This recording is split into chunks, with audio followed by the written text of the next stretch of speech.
বলো মিমের মাথা টিপে দিচ্ছি আমি মিনে দিচ্ছি। Hello everyone, welcome back to our channel. আশা করছি আপনারা সকলে ভালো আছেন, আমিও ভালো আছি।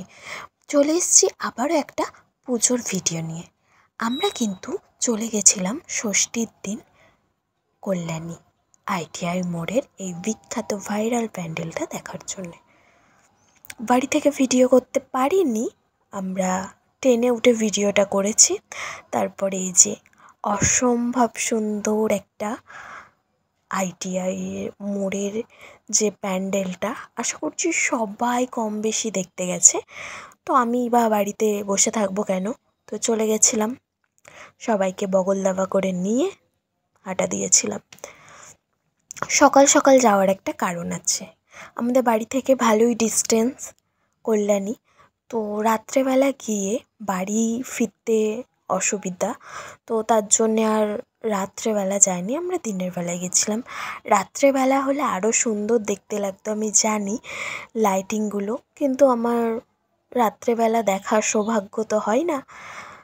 যদি কোনো দিনও হয় তো আমার দেখার ইচ্ছা আছে রাত্রেবেলার লাইটের আলোতে কেমন লাগে। আগের বারও দিনের বেলা গেছিলাম, এবারও তাই। যতবার গেছি দিনের বেলায় গেছি, তার আগের বারও দিনের বেলায় গেছিলাম। এখানের মাটা কিন্তু খুবই সুন্দর, আকর্ষণীয়। মাকে পুরো সোনায় মোড়ানো মা। জানি না আপনাদের কাদের কি বক্তব্য, বাট আমার তো খুবই সুন্দর লেগেছে। অপূর্ব সুন্দর একটা মনোরম পরিবেশ, কিন্তু হ্যাঁ বেশিক্ষণ থাকতে দেয় না। অবশ্য এতগুলো সোনা পরানো আছে, তো এটা ঠিকই করেছে। তো আমাকে কেমন লাগছে সেটা কিন্তু জানাতে ভুলবেন না, আমাকে কেমন লাগছে সেটাও বলবেন। আর মাকে তো আলাদা করে বলার কিছু নেই, মা সব সময় সুন্দর, অসম্ভব সুন্দর।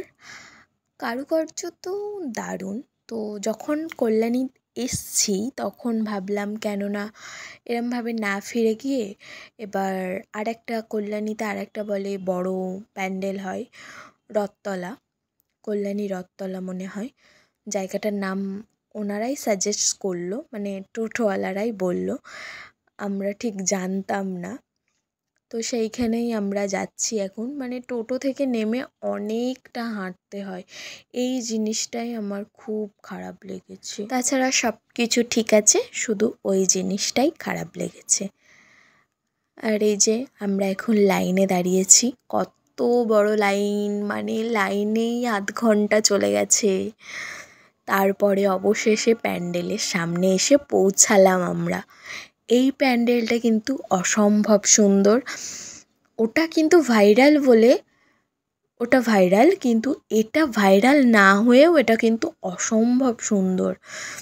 ওখানে ছবি তুলতে যাচ্ছিল সবাই, কিন্তু ওখানে ছবি তুলতে গেলে মনে হয় আলাদা করে কোনো চার্জেসের ব্যাপার আছে, আমরা যেতে পারিনি।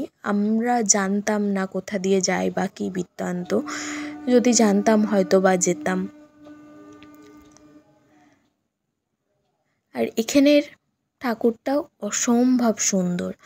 তো আপনারাও কারা কোথায় কোথায় ঠাকুর দেখলেন, আর কতগুলো ঠাকুর দেখলেন, আর কতদিন আগে থেকে ঠাকুর দেখছেন, মহলার পর থেকেই দেখছেন নাকি তারপর থেকে শুরু করেছেন, আমাকে কিন্তু অবশ্যই কমেন্ট করে জানাতে পারেন।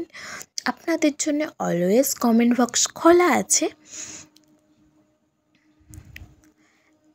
আর ভিডিওটা কে কোথা থেকে দেখছেন সেটাও কিন্তু কমেন্ট করে জানাবেন, যাতে আমি নেক্সট ভিডিওতে আপনাদের ধন্যবাদ জানাতে পারি।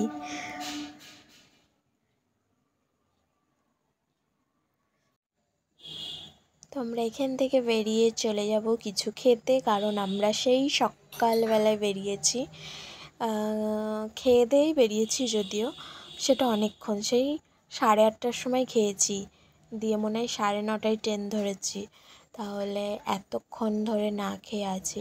প্রচণ্ড খিদে পেয়ে গেছে। তো এবার বাড়ির দিকেও রওনা হতে হবে, অনেকটাই লেট হয়ে গেছে, প্রায় সন্ধে হয়ে যাবে। আমাদেরকে গিয়ে ট্রেন ধরতে হবে, আবার কিছু খেতেও হবে, না খেলে আর চলছে না, পুরো বডি একদম অকেজো হয়ে গেছে। তো যতটা পেরেছি আমি দেখানোর চেষ্টা করেছি। এখানে অসম্ভব ভিড় ছিল, তার জন্য আমি বেশি দেখাতে পারিনি। আর এখানে আমরা চারজনে কি আর খাবো, বিরিয়ানি খেয়ে নিয়েছি। তো আজকের ভিডিওটা আর বেশি বড় করছি না, আমি লাস্টে কয়েকটা ছবি অ্যাটাচ করে দেবো।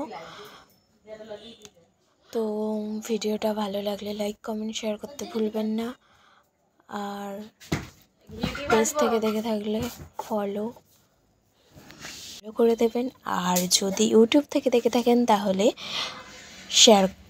সাবস্ক্রাইব করে দেবেন।